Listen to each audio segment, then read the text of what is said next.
వాళ్ళ యూట్యూబ్లో చెప్తాడు, వాళ్ళ వాట్సాప్లో పెడతాడు. ఇప్పుడు డైరెక్ట్‌గా అతను ఇంకా చెప్తారు. కొత్తగా ఇన్ఫ్లుయెన్స్ చేసేది ఏంటి?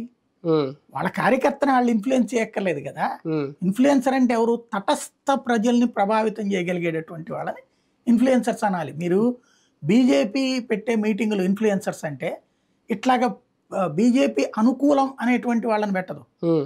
న్యూట్రల్గా ఉండే వాళ్ళని పెడతది, ఓకే. హ్మ్. కార్యకర్తలను పెట్టదు. అక్కడ కూడా బీజేపీకి అనుకూల జర్నలిస్టులను పెడతది.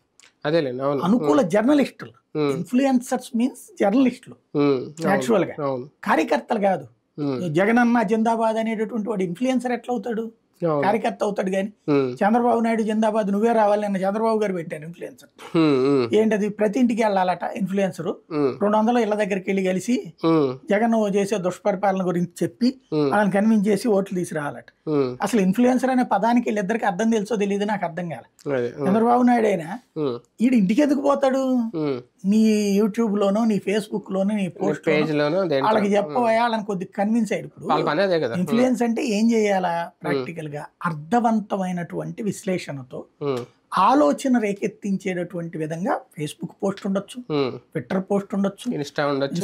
ఏదో ఒక దాంట్లో తనకున్నటువంటి ప్లాట్ఫామ్, తనకున్న సబ్స్క్రైబర్, తనకున్న